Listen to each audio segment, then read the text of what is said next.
for Thursday, October 15th, 2020. This is the, come on, come on, tablet. There it is. Yay. This is the Pro and Con Show, and I'm your host, Michael James Ott. As always, thanks for coming to the show or watching the show. So the intent of the show is to encourage us to be better citizens. I'm trying to be a better citizen by encouraging other people to be a better citizen. So focus on the facts. That's the who, the what, the where, and the when. And try to get away from taking in a lot of the opinion and propaganda that's out there. Sites like CNN and Fox News and many others on both sides of the political spectrum definitely put their twist, their spin, their propaganda in it.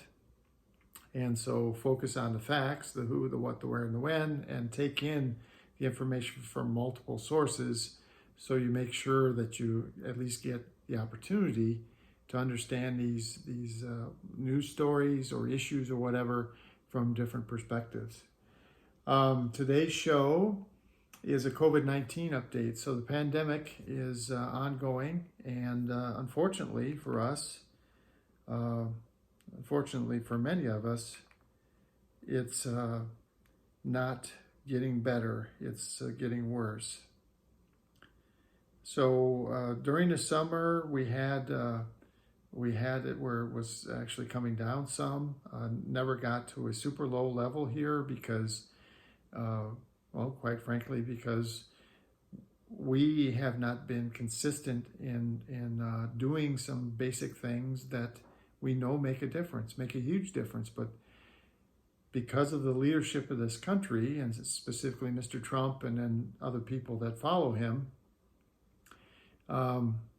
this whole thing about, well, how real is it? Is it a hoax? And then you see like members of the Trump administration, just paying no heed or attention to, being in close quarters with other people and all this other stuff. And, ultimately Mr. Trump did get exposed and got the COVID-19 illness. And he was, headed in a bad way, but he was given a bunch of experimental drugs and things. And it seems like that's protected him or saved him from a much worse fate than would have otherwise happened, and a fate that would,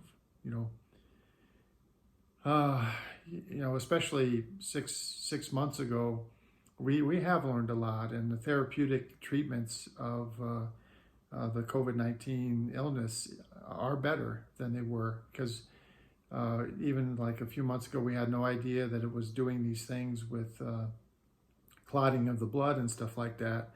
And so there was a spike in people who were sick with COVID-19, and they were having heart attacks and strokes and stuff like that. And it's because the virus not only attacks your lungs, but it also can attack your arteries and stuff, the blood system in your body. Anyway, so now it was some months ago, and I showed, some weeks ago, and I showed this map, and there was a whole lot of green on it back then. I remember commenting that green being that the number of cases is dropping. And so things in many areas around the country were headed in a good direction, but now that the weather started to get colder in the northern climes, and we've tried to go back to school and stuff like that, there's a lot of people that are getting they're grouping with other folks in larger numbers indoors, and that's a bad situation for the transmission of this virus. So we're up to about 8 million cases in the U.S. and 217,000 deaths. I talked about that in a previous show. I mean, just you think about the number of plane crashes that is, or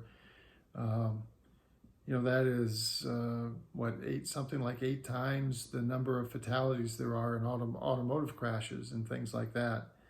So it's a big number, and these numbers are Again, the U.S. population is around 4% of the world population, and we have something on the order of 25% of the pandemic-related cases and deaths. It's a very, very unfortunate thing. And so here's the new cases per day, and you can see this chart. And when you follow it from left to right, see if I can get this on the other screen here.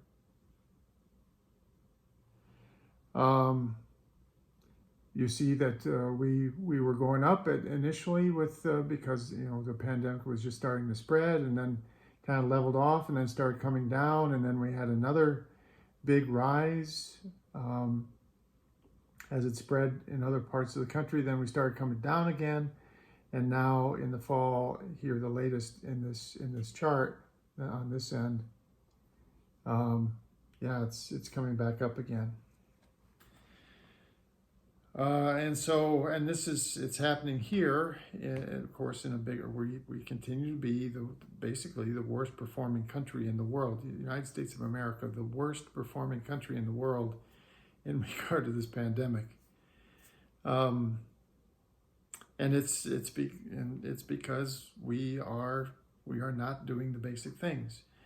Wear a mask a lot, especially when you're out in public.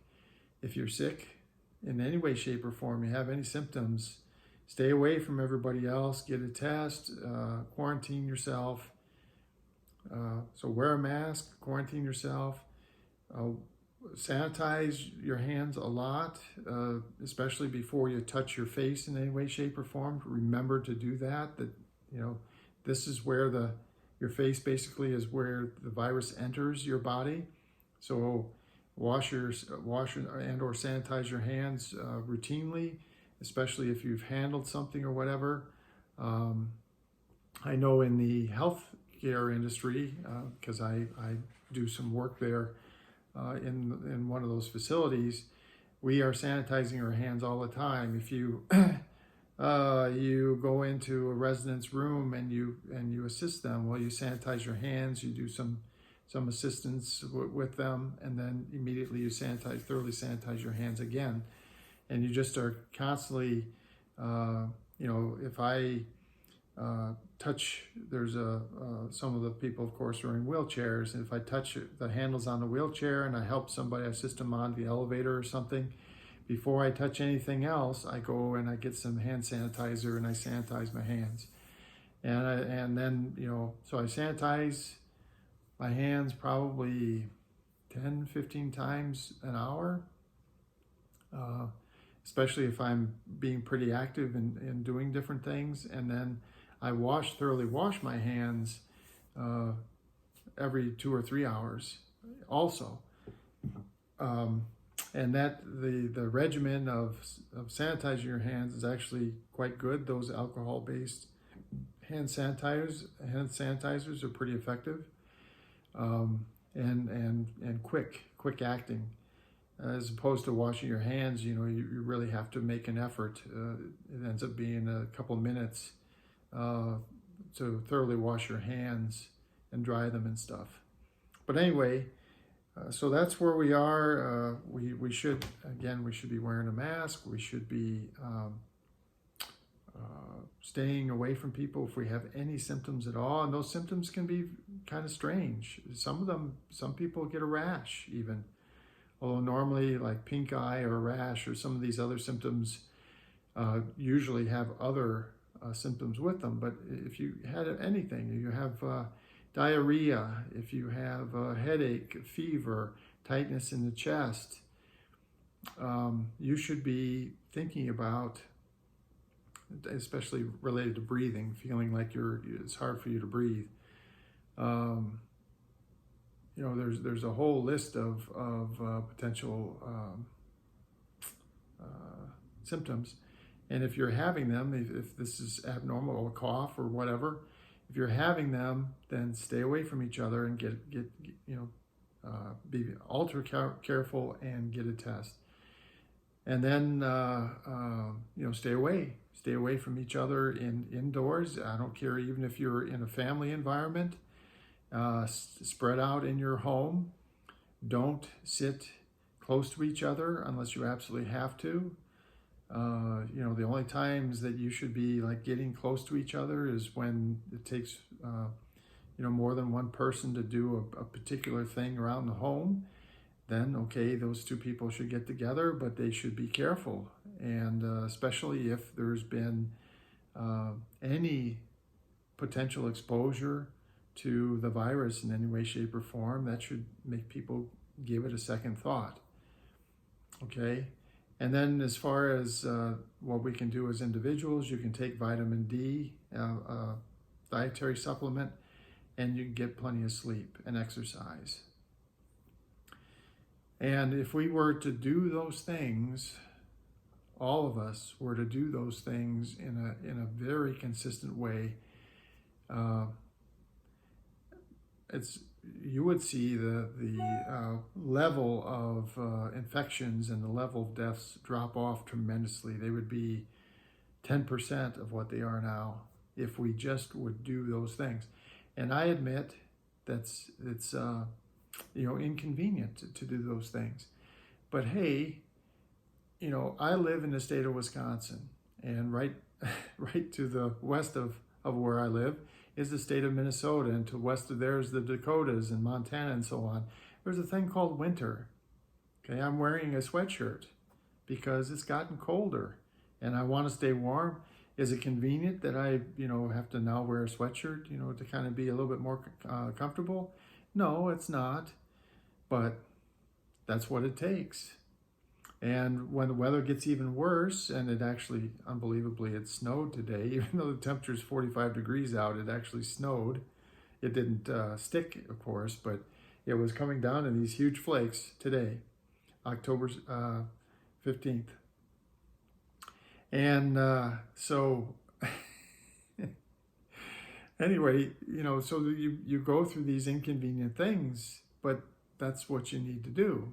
That's what you need to do to stay alive, to thrive, is do some of these, not so convenient things. And wearing the mask and cleaning your hands all the time and staying, a good distance from other people. This is not like it's that huge of a burden. It's not that bad, and it's not that much different than putting on a pair of boots and some warm clothes and a parka or something because you got to go out and shovel snow. It's the same thing, okay? It's not that hard, and admittedly, it's different, and it's not what we're used to. But for folks that lived in the South for a long time and then move up into these northern climates, guess what? It's not what they're used to. And they end up, I got to put on a coat. I got to do that. Well, there you go. It's part of life. Certain things, and no one likes the fact that this virus is doing what it's doing in this country. But you've got to realize and appreciate that it's real, and you've got to take these added steps just like you do when it's winter and you put on a pair of boots and a parka and stuff and go out and shovel snow. Okay? So for the Pro and Con Show, my name is Michael James Ott. That's been an update on the pandemic. And until the next show, bye for now.